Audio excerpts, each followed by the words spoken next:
আপনারা জানেন বাংলাদেশে ছাত্রদের চাকরির ক্ষেত্রে বৈষম্য ছিল তা নিরসনের জন্যই মূলত বৈষম্য বিরোধী ছাত্র আন্দোলনের নেতৃত্বে একটি ছাত্র আন্দোলন শুরু হয়েছিল।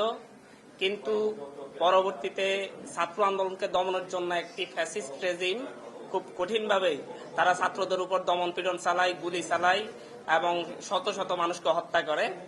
তারপরে এই হত্যাকারী গোষ্ঠী যখন আমরা বিচার চেয়েছিলাম তাদের কাছে, তখন তারা কি করেছিল, প্রত্যেকটা বিচারের দায়, প্রত্যেকটা হত্যার দায় এই দেশের ছাত্র জনতার উপর চাপিয়ে দেওয়ার অপচেষ্টা চালিয়েছিল। ঠিক সেই মুহূর্তেই এই দেশের ছাত্র জনতা গণপ্রতিরোধ গড়ে তোলে। তারা একটা দীর্ঘ সময়ের বাংলাদেশের ফ্যাসিস্ট রেজিমের অবসান ঘটায় এবং বাংলাদেশের মানুষ আজকে বিজয় মিছিল নিয়ে রাস্তায় নামে। বাংলাদেশের ছাত্র জনতা সবসময় শান্তিপ্রিয় ছিল। এদেশের ছাত্র জনতা 1952 ঘটিয়েছিল, 1956 ঘটিয়েছিল, 63 ঘটিয়েছিল, 69 ঘটিয়েছিল, 71 ঘটিয়েছিল, 89 ঘটিয়েছিল। প্রত্যেকটা আন্দোলনই ছিল ছাত্রদের নেতৃত্বে শান্তিপূর্ণ আন্দোলন। এবারও ছাত্ররা যখন শান্তিপূর্ণ আন্দোলন করছিল তখন গণহারে গুলি করে ছাত্রলীগ যুবলীগকে লেলিয়ে দিয়ে এদেশের ছাত্র জনতার উপর নির্মম হত্যাকাণ্ড পরিচালনা করা হয়। এখানে ছাত্রলীগ যুবলীগের সাথে পেটুয়া বাহিনী হিসেবে ব্যবহার করা হয় দেশের আইন শৃঙ্খলা বাহিনীকে, যেটা এদেশের মানুষের টাকায় কেনা বুলেট এদেশের মানুষের বুকে বিদ্ধ হয়। যার পরে এদেশের প্রতিটা প্রান্ত থেকে, গ্রামগঞ্জ, প্রত্যেকটা ইউনিয়ন ওয়ার্ড থেকে মানুষজন ঢাকা অভিমুখে আমরা যখন লং মার্চের আহ্বান করি, প্রত্যেক মানুষ, কোটি মানুষ ঢাকার রাজপথে নেমে আসে। সকাল থেকে তারা দমনের চেষ্টা করে এবং বিভিন্ন জায়গায় স্নাইপার বসিয়ে প্রচুর মানুষকে হত্যা করে। পরবর্তীতে যখন গণপ্রতিরোধের মুখে পড়ে তখন রাস্তা ছেড়ে পালায় এবং এই ফ্যাসিস্ট রেজিমের প্রধান হেলিকপ্টার দিয়ে গণভবন থেকে পালিয়ে যায়। এদেশের ছাত্র জনতা তাদের সম্পত্তি বুঝিয়ে নেয়। আমরা বারবার বলেছি, গণভবন এদেশের মানুষের সম্পত্তি। কোনো খুনি, কোনো ফ্যাসিস্ট এই গণভবনে থাকতে পারবে না। ঠিক ছাত্র জনতা তাদের সম্পত্তি বুঝিয়ে নেয় এবং গণভবন থেকে ফ্যাসিস্ট সরকারকে, খুনি সরকারকে বিতাড়িত করে। তার পরবর্তীতে যেটা হচ্ছে, যখন তারা পরাজিত হলো তখন দেশের বিভিন্ন প্রান্তে তারা সংখ্যালঘুদের উপর হামলা করা শুরু করলো। তারা বিশ্বের কাছে দেখাতে চাচ্ছে বাংলাদেশ একটি সাম্প্রদায়িক দেশ। কিন্তু এদেশের এই রিজিয়নের মানুষ হাজার হাজার শত শত বছর ধরে সাম্প্রদায়িক সম্প্রীতির সাথে বসবাস করে আসছে। আমি যখন আমার গ্রাম দ্বিপাতিয়ায় আমার বাবার কলিগ, আমাদের সনাতন ধর্মাবলম্বী, আমরা নিয়মিত ওনাদের বাসায় যাই, ওনারা আমাদের বাসায় আসেন। আজকে যখন বিজয় মিছিল হয়েছিল, আমার বাবাকে সাথে নিয়ে আমাদের এলাকার সনাতন ধর্মী মানুষজন বিজয় মিছিল করেছে। প্রত্যেকটা জায়গায় দল মত নির্বিশেষে মানুষ ঐক্যবদ্ধ। এখানে কেউ গোলাপানিতে মাছ শিকার করতেছে পরাজিত গোষ্ঠীটি, যারা পাকিস্তানি প্রেতাত্মাদের মতো, পাকিস্তানি হানাদার বাহিনী প্রেতাত্মাদের মতো মুক্তিযুদ্ধের চেতনাকে ব্যবহার করে বারবার এদেশের সাম্প্রদায়িক সম্প্রীতি নষ্ট করার জন্য উঠে পড়ে লেগেছিল। তারা এখন এদেশের ইমেজ, তারা যখন এদেশে থাকতে পারে নাই, ফ্যাসিস্টরা যখন এদেশ থেকে বিতাড়িত হয়েছে, তখন তারা এদেশের মানুষের ইমেজ নষ্ট করার জন্য প্রতিটি জায়গায় হামলা ভাঙচুর শুরু করেছিল, যার সাথে এদেশের ছাত্র জনতার ন্যূনতম সম্পর্ক নেই। আরেকবার বলছি, এদেশের ছাত্র জনতার এই সাম্প্রদায়িক সম্প্রীতি বিনষ্টের যে খেলা চলতেছে এর সাথে ন্যূনতম সম্পর্ক নেই। বাংলাদেশের ছাত্র জনতা শান্তিপূর্ণভাবে বিজয় উদযাপন করছে এবং তারা প্রতিটি জায়গায় সকল ধর্ম বর্ণের মানুষকে নিরাপত্তা দেওয়ার জন্য তাদেরকে আমরা প্রত্যেকটা জায়গায় অবস্থান নেওয়ার জন্য আহ্বান করছি, যাতে এই পরাজিত শক্তিটি আরেকবার এই দেশের মানুষের উপর নির্মম নির্যাতন চালাতে না পারে। তারা এখন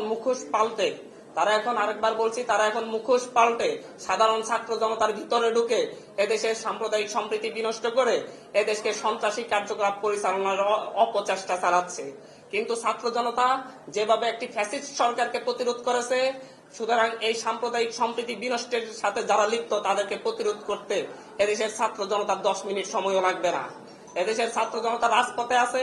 আমি বৈষম্য বিরোধী ছাত্র আন্দোলনের পক্ষ থেকে এদেশের ছাত্র জনতাকে বলবো, প্রতিটি জায়গায়, প্রতিটি গ্রামে গঞ্জে, প্রতিটি পাড়া মহল্লায় সাম্প্রদায়িক সম্প্রীতি রক্ষার্থে আপনারা সকলে আমাদের সংখ্যালঘু ভাই বোনদের নিরাপত্তা দেওয়ার জন্য সকলে দাঁড়িয়ে যান, যাতে আর কেউ এই ভোলা পানিতে মাছ শিকার করতে না পারে। আমরা দেখেছি যে আমরা যখনই আপনাদের বিজয় হয় পথ ধরে হাঁটতে হাঁটতে দেখেছি অলিতে গলিতে প্রতিপক্ষদের বোঝা হচ্ছে, রাজনৈতিক প্রতিপক্ষদের তাদের বাড়ি ঘর করানো হচ্ছে, অর্থাৎ গরিবের নিশ্চিত ফকিরের ঈদের যে সবার হবার কথা, এখন সেই পরিস্থিতি বিপরীত দেখা যাচ্ছে। সেই মেসেজটা কি দিবে? আমি আপনার কথার সাথে দ্বিমত পোষণ করছি।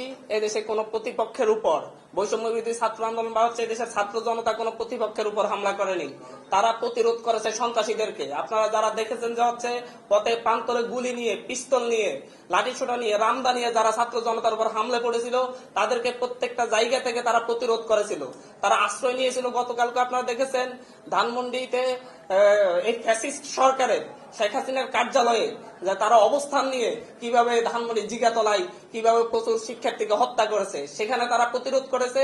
যত জায়গায় এই ফ্যাসিস্ট সরকারের সন্ত্রাসী বাহিনী যত জায়গায় শিক্ষার্থীদের হামলা করেছে, জাস্ট এই দেশের ছাত্র জনতা তাদেরকে প্রতিরোধ করেছে। এখন যে ভ্যান্ডালিজম হচ্ছে, গণমাধ্যমের উপর হামলা হচ্ছে, তাদের প্রতি আপনার দেশবাসীর কি আহ্বান জানাবেন?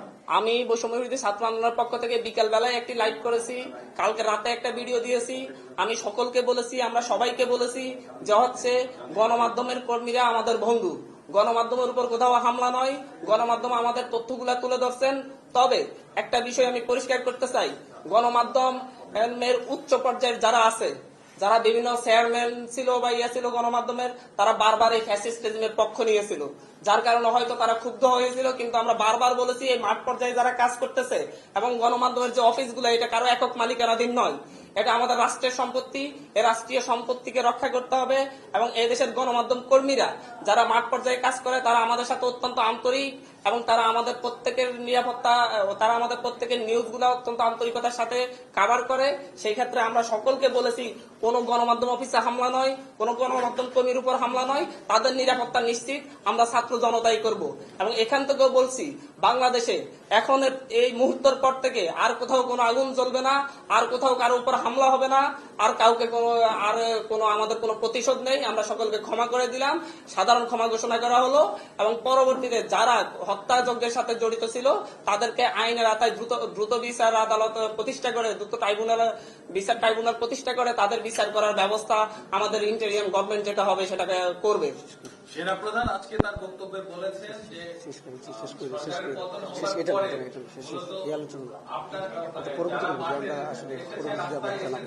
তাদেরকে আইন শৃঙ্খলা পরিস্থিতি বজায় রেখে আমরা এই বিষয়ে আমরা এই প্রেস ব্রিফিংটা করছি বাংলাদেশের বিভিন্ন জায়গায় হামলার ব্যাপারে, প্রতিপক্ষের উপর বা সাম্প্রদায়িক সম্প্রীতি বিনষ্টের ব্যাপারে যে হামলা, সেটা নিয়ে আমরা পরবর্তীতে আমাদের আলোচনা চলছে। আমরা সেনাপ্রধান এবং হচ্ছে রাষ্ট্রীয় আগামী গভর্নমেন্ট প্রতিষ্ঠা নিয়ে কিরকম সরকার আসবে সেটা নিয়ে আমরা অতি দ্রুতই আরেকটা ব্রিফ করবো। পরবর্তীতে আর ব্রিফ করা হবে। আচ্ছা, এটা এই ব্যাপারটি ছিল হচ্ছে সাম্প্রদায়িক হামলার ব্যাপারে কথা। আসলে আমরা এই আলোচনাটি এখানে শেষ করছি। ধন্যবাদ।